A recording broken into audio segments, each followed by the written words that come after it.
Vamos a continuar con el ciclo Diálogos Cercanos 2023. Es un ciclo que se realiza con el apoyo técnico y de difusión de la Universidad Nacional de Quilmes TV y del Consejo Latinoamericano de Ciencias Sociales TV. Estamos transitando la cuarta temporada y hoy es la entrevista número 38, en un martes 16 de mayo del 2023. Son las 15 horas en la Argentina y es una entrevista en vivo. Vamos a hacer un viaje por internet para el sur de México y vamos a entrevistar a Manuel Ignacio Martínez Espinosa. El tema, este viaje lo vamos a realizar para hacer una entrevista sobre el tema límites y alcances de la política social. Lindo tema, ¿no? Muy bonito tema. Hola Manuel, ¿cómo te va? Hola Carlos, ¿qué tal? Muy buenas tardes. Saludos desde aquí, desde la bella San Cristóbal de las Casas, Chiapas, México. Casi Guatemala estamos. Estamos cerca, sí, por aquí estamos Estamos cerca. muy cerca, sí, estamos en el límite sur de México. Hace un Así tiempo, el es. año pasado, hicimos una entrevista en la frontera norte de México.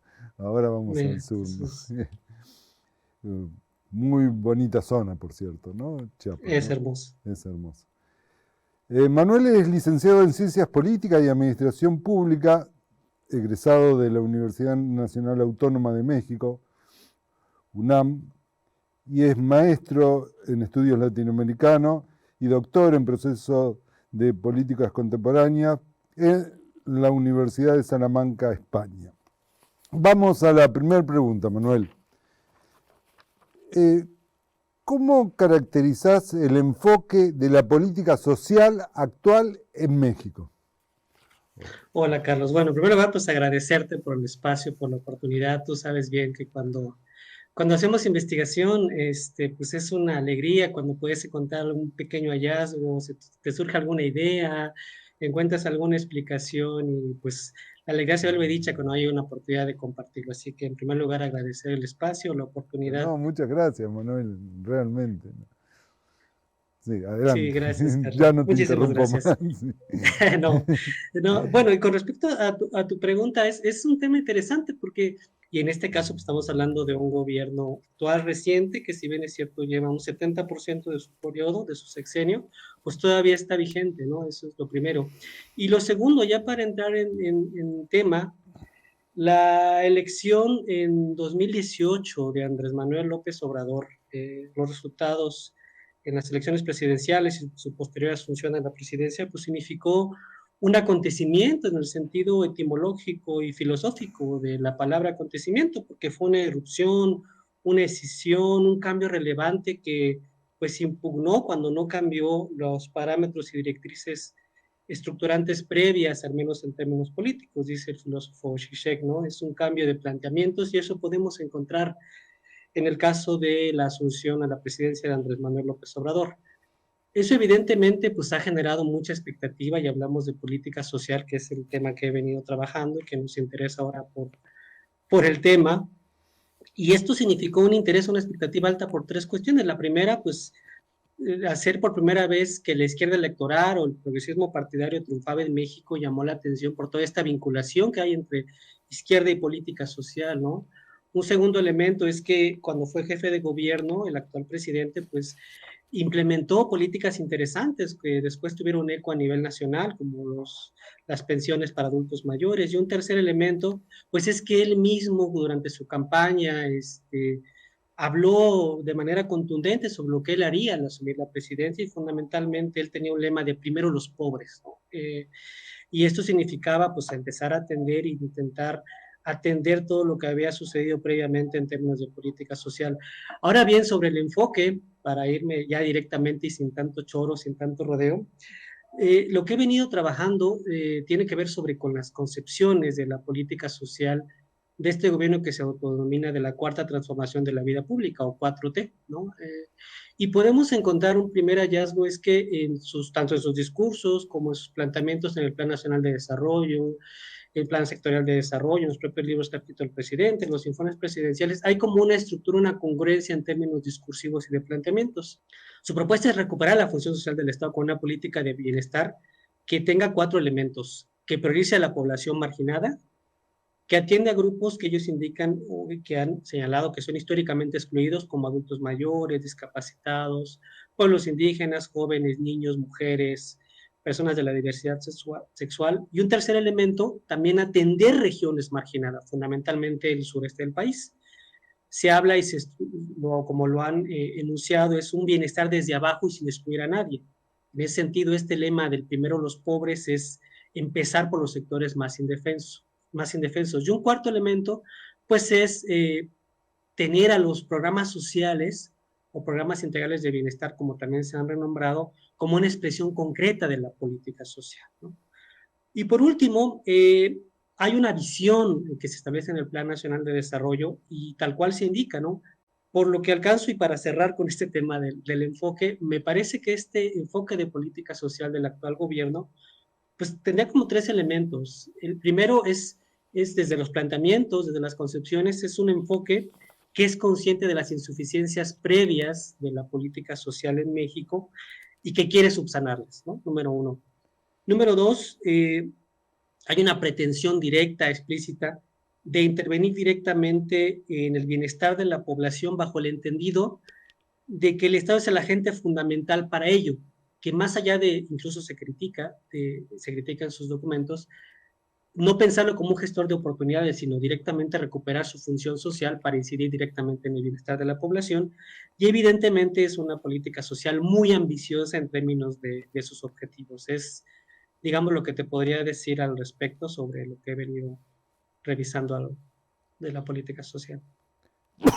Bueno, Manuel es miembro desde 2016 del Sistema Nacional de Investigadores del Consejo Nacional de Ciencia y Tecnología de México, ¿no? CONACYT. Y su nivel actual es el nivel 1. Bueno, él integra grupos de investigación en la Universidad de Ciencias y Arte de Chiapas, por ejemplo, el Observatorio de las Democracias, Sur de México y Centroamérica. Y también integra un grupo en el Instituto de Investigación en Rendición de Cuentas y Combate a la Corrupción en la Universidad de Guadalajara, en relación a la Universidad de Guadalajara. Y es miembro del Grupo de Trabajo Pobreza y Políticas Sociales de Claxo. ¿Estás a gusto en ese grupo, no? Contentísimo, contentísimo. Digo, no porque estés ahí, pero realmente se discute y se delibera maravillosamente. Bueno, ambos estamos ahí. Bueno, los temas que enfoca la investigación de Manuel es la pertinencia de las concepciones, instituciones, acciones y resultados de la política social en México. Bueno, vamos a la siguiente pregunta. Manuel, ¿cuáles considerás que son las líneas de acción recientes más destacadas de la política social en México? Pregunta interesante. A ver,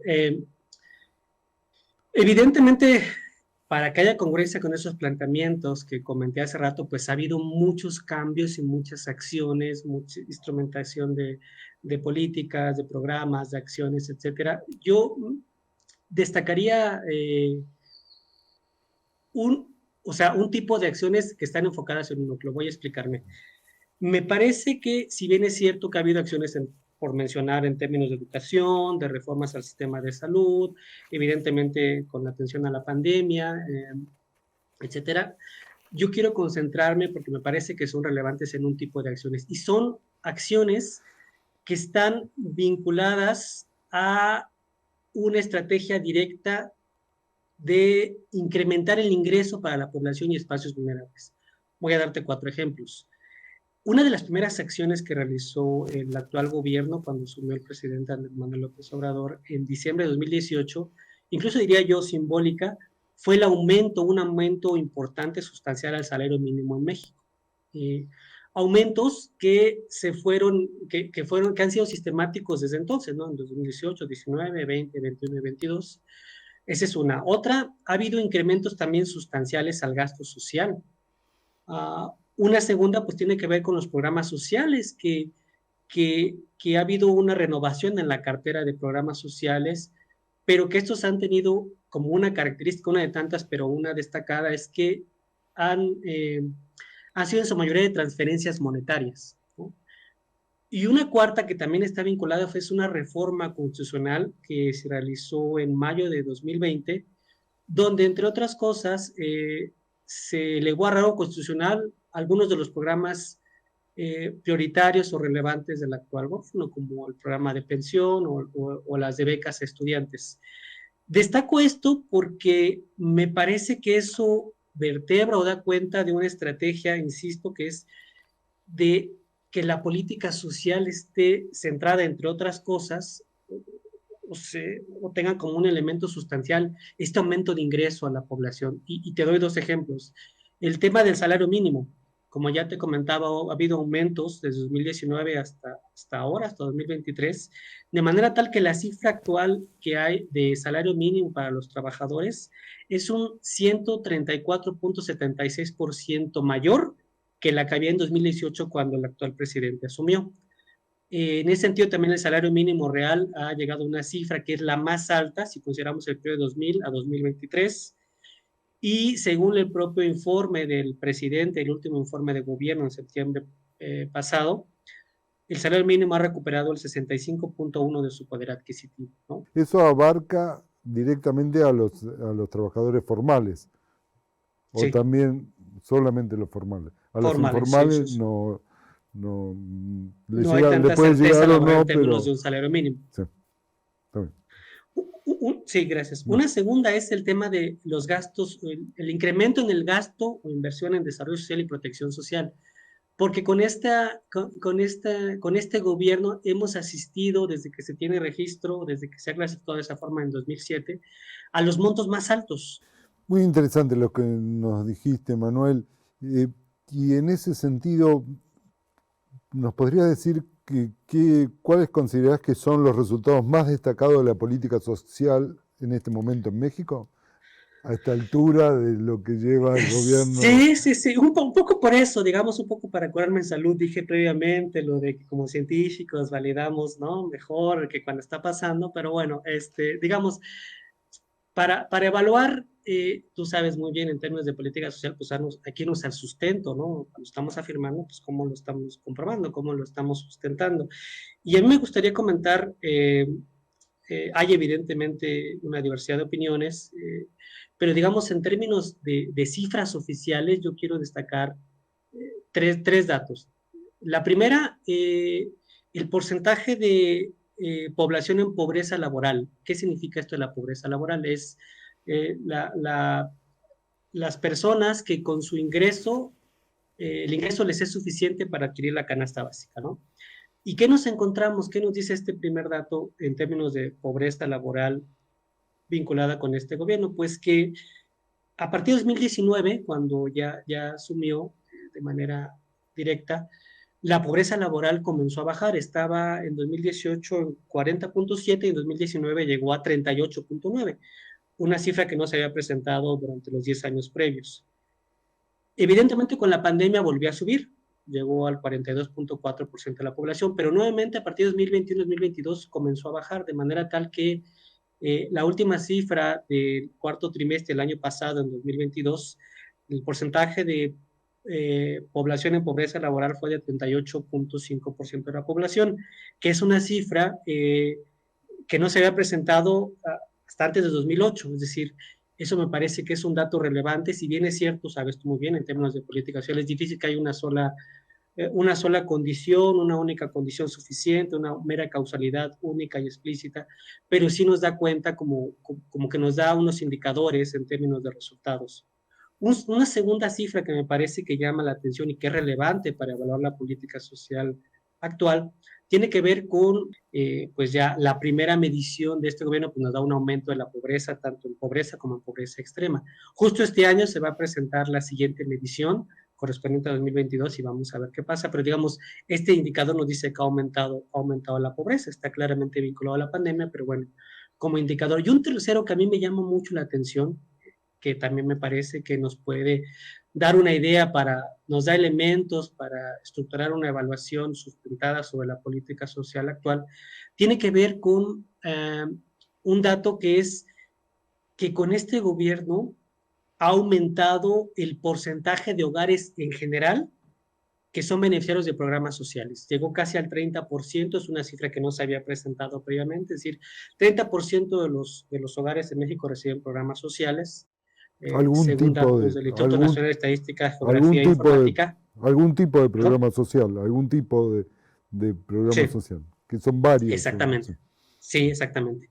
Pero en contraparte, y esto es lo que llama la atención y lo que pongo sobre la mesa, es que mientras ha aumentado la cantidad en general de hogares que reciben programas sociales, la cantidad de hogares en pobreza que reciben programas sociales ha disminuido.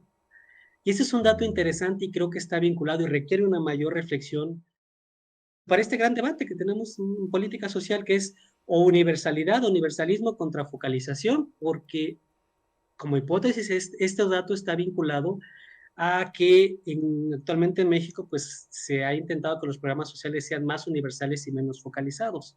Y me pareciera que esto trae como resultado esto. Y digamos, ya para cerrar, me parece que es una política social que tiene intenciones, que tiene alcances y limitaciones. Como intenciones, pues ya lo hemos comentado, esta recuperación de la función social del Estado, una reivindicación simbólica de los pobres, como dijo nuestro colega Pablo Yáñez, pero también en términos de alcances, pues me parece muy relevante, y por eso yo le doy el salario mínimo, un reenfoque de la política laboral como parte de la política social, algo que no estaba tan vinculado previamente. Hay un énfasis en el ingreso también como alcance, hay un incremento del gasto social y transferencias monetarias, y programas sociales universales, ¿no? Que con todos los aseguras que puede tener, además de esta prioridad a las entidades pobres. Pero también, pues, como limitaciones, podríamos señalar algunas. La verdad es que actualmente en la cartera de programas en México no hay programas sociales específicos para la población pobre, tal cual focalizado no lo tenemos. No hay programas específicos para salvaguardar el derecho a la alimentación de población vulnerable, programas específicos para atender a la población en situación de calle, población en informalidad o para apoyar la autonomía financiera de las mujeres o apoyar este sistema de cuidados. No lo hay en México. Y un dato que también es relevante y me parece que está vinculado a esta idea de la universalidad versus focalización es que estamos asistiendo a que las transferencias sociales están teniendo un talante regresivo. Cuando previamente se habían concentrado en los deciles más bajos de la población, ahora ya no se están concentrando tanto en los deciles más bajos de la población, sino en los deciles medios de la población. Hay también una menor asignación presupuestal para el ciclo de vida de la niñez, entre 0 y 4 años. Casi se está concentrando en su mayoría en los adultos mayores y hay también ha habido algunos errores en términos de reformas al sistema de salud. Es, digamos, lo que yo te podría decir brevemente, comentar con esas coordinadas sobre la política social actual en México. Muchísimas gracias, Manuel. Hemos aprendido muchísimo escuchándote sobre la política social actual en México. Una pregunta personal. Por lo que vimos en el currículum, estudiaste en la Ciudad de México, después te trasladaste a Europa y hace 6 años creo que estás en Chiapas 11, viviendo. 11. 11, perdón, 11, tienes razón. Eh, un- una sensación, en 2 o 3 palabras, ¿qué sensación podrías transmitir de lo que es vivir en San Cristóbal, de las casas, ¿no? Es una experiencia uh, única, es una experiencia inigualable por toda la belleza de población, de dinámicas, pero al mismo tiempo genera un reto intelectual por todas las contradicciones que borbotean en la ciudad. Es una ciudad que no te deja indiferente, es una ciudad que admiras, pero que también te instiga la reflexión y que te anima a querer hacer algo más, además de conocer. Este, es una ciudad que en ese sentido que no te deja indiferente. Fueron más de 3 palabras, pero bueno, espero. No, no es fácil 3 palabras para transmitir esa, esa sensación, ¿no? Es una ciudad, bueno, bellísima, con una larga historia. Bueno, Tú lo sabes mejor que yo. Bueno, Manuel, muchísimas gracias por la entrevista. Esta entrevista fue realizada, vuelvo a reiterar, con el apoyo de la UNEQ TV y de Claxo TV. Manuel, ojalá nos veamos pronto por Argentina o en México. Me encantaría. Muchísimas gracias. Un abrazo y muchas gracias a todo el equipo. Gracias. No, el equipo es genial. Un abrazo.